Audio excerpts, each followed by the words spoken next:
2027 one day বিশ্বকাপ নিয়ে অনেক বড় আপডেট চলে আসলো বন্ধুরা। আইসিসি 2027 ওয়ানডে বিশ্বকাপের ভেন্যু অ্যানাউন্স করেই দিয়েছে। বন্ধুরা, এবারের ওয়ানডে বিশ্বকাপ আমরা সবাই জানি যে তিনটে দেশে খেলা হবে: দক্ষিণ আফ্রিকা, জিম্বাবুয়ে এবং নামিবিয়া। এই তিনটে দেশের মোট 12টা স্টেডিয়ামে এবারের বিশ্বকাপের মোট 57টা হাই ভোল্টেজ ম্যাচ হতে যাচ্ছে।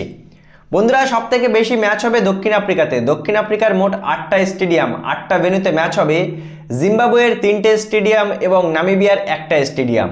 এই তিন দেশের মোট 12টা স্টেডিয়ামে বন্ধুরা আগামী 2027 ওয়ানডে বিশ্বকাপের জমজমাট আসর শুরু হতে যাচ্ছে।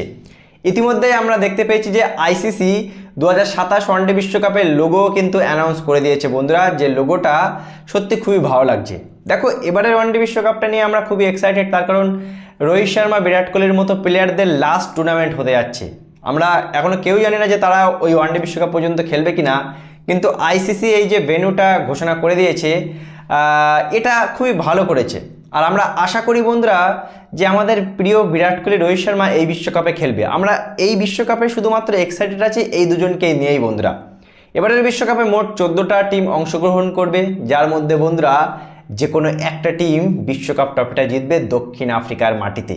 সো বন্ধুরা, তোমরা কতটা এক্সাইটেড আগামী ওয়ানডে বিশ্বকাপ নিয়ে? আবারও বলে রাখি, তিনটে দেশ দক্ষিণ আফ্রিকা, জিম্বাবুয়ে, নামিবিয়া, এই তিন দেশের মোট 12টা স্টেডিয়ামে হতে যাচ্ছে আগামী ওয়ানডে বিশ্বকাপের মোট 57টা ম্যাচ।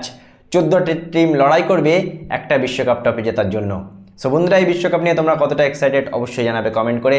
ভিডিওটি ভালো লাগলে শেয়ার করে চ্যানেলটি অবশ্যই সাবস্ক্রাইব করে দেবে।